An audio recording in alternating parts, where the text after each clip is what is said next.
Hola gente, en este vídeo hablaré de las cookies del navegador. Y es que mucha gente me pregunta sobre qué son las cookies, para qué sirven, si se pueden desactivar o si son peligrosas.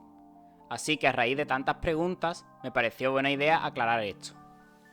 Bueno, para explicar cómo se inventaron las cookies, toca hablar de Netscape. Netscape fue uno de los primeros navegadores que existieron, y esta empresa fue la responsable del uso de las cookies en los navegadores y del uso de JavaScript. Quizás no os suene de nada este navegador, pero seguro que sí conocéis Firefox.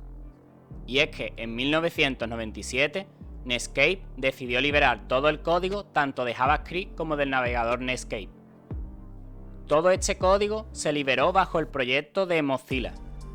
Y creo que sobre el año 2003 Mozilla empezó a desarrollar su navegador totalmente gratuito y de código abierto, Firefox. Y también dio a conocer la tecnología JavaScript, tecnología que actualmente es compatible con todos los navegadores. Bueno, y volviendo a las cookies, pues la primera cookie se creó en 1994, cuando un empleado de Netscape decidió crear una página web de ventas con un carrito de compras que mantuviese los artículos del usuario sin requerir muchos recursos del servidor. El desarrollador decidió que la mejor opción era usar un archivo que se guardara en el equipo del receptor en lugar de usar el servidor del sitio web.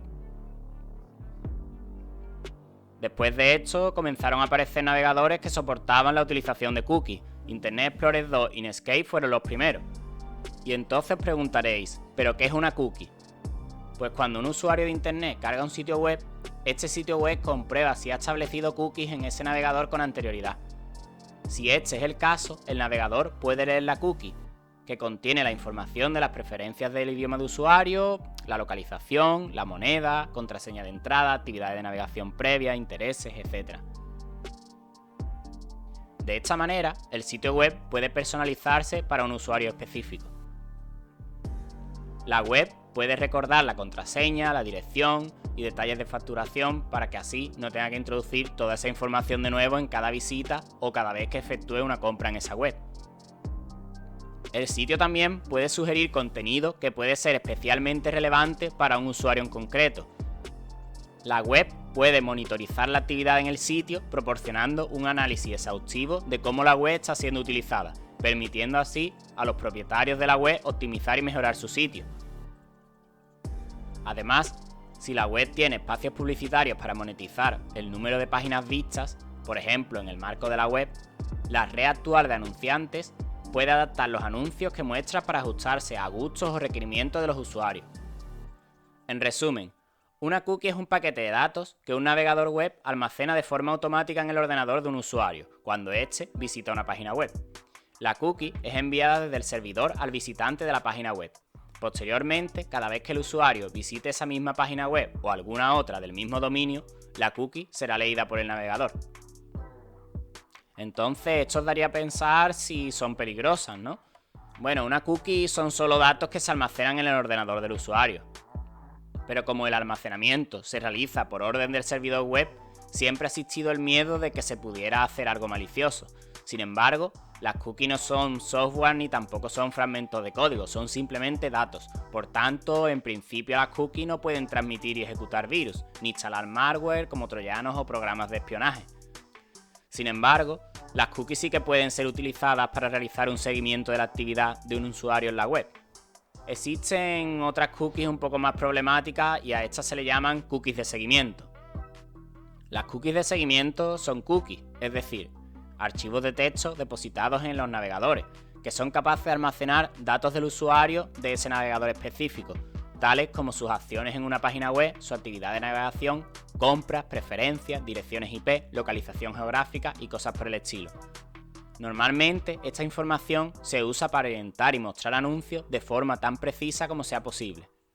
Con el Reglamento General de Protección de Datos, las cookies de seguimiento solamente pueden establecerse una vez el usuario haya dado su consentimiento. Esto significa que las cookies de seguimiento no tienen permisos para funcionar, recolectar y procesar datos del usuario sin su consentimiento afirmativo. Es por ese motivo que en los últimos años, cada vez que accedemos a una página web, siempre nos preguntan por esto. ¿Entonces son realmente malas las cookies de seguimiento? Pues como he dicho antes, las cookies de seguimiento no son ni buenas ni malas, son simplemente pequeños archivos de texto que por sí mismos no hacen nada. Es lo que tú haces con las cookies lo que determina sus cualidades morales, éticas y no la tecnología en sí misma. Por un lado, las cookies son un elemento central para crear experiencias de Internet fluidas, intuitivas y sencillas. Por otro lado, las cookies son uno de los aspectos claves para el seguimiento de los usuarios y para alcanzar un conocimiento profundo de quiénes son y qué hacen, como los grandes escándalos de privacidad de 2016. Y uno de los más relevantes fue cuando Cambridge Analytica compró datos de Facebook sobre docenas de millones de estadounidenses sin su conocimiento, para construir una herramienta de guerra psicológica que desató sobre los votantes estadounidenses para ayudar a elegir a Donald Trump como presidente. Este potencial anterior se ha considerado invasivo para la privacidad según el Reglamento General de Protección de Datos de la Unión Europea, especialmente porque los usuarios no tienen una opción para rechazar esta monitorización ni conocimiento sobre qué está sucediendo mientras están navegando por Internet. Bueno, y por último mencionar el seguimiento cruzado, que como el propio nombre indica, el seguimiento cruzado es un tipo de rastreo que detecta y sigue al usuario en su recorrido a través de distintos sitios web. Y esto es posible gracias a las cookies de terceros. Mientras que las cookies propias se establecen por el propio sitio web y por lo tanto se usan para su propia página web, las cookies de terceros se establecen por partes externas que están presentes en este sitio web. Bueno, ¿y qué dice la ley de las cookies de seguimiento?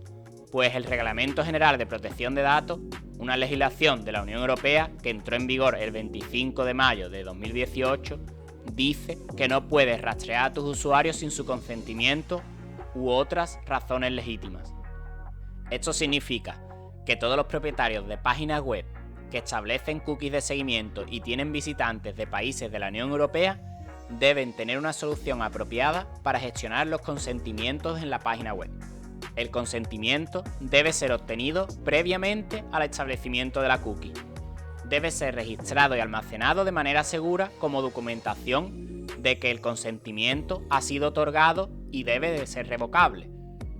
Asimismo, el consentimiento debe ser otorgado en base a una información clara y específica de las cookies en la página web y su propósito.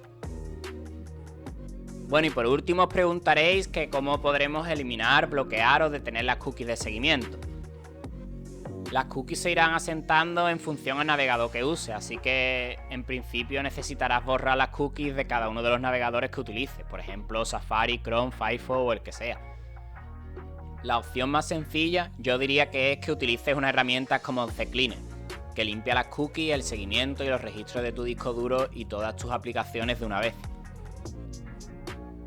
Por cierto, otro apartado a mencionar es el modo incógnito.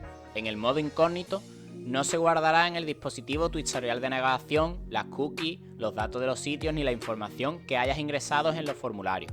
Esto significa que tu actividad no aparecerá en el historial del navegador, por lo que las personas que también usen el dispositivo no verán esa actividad.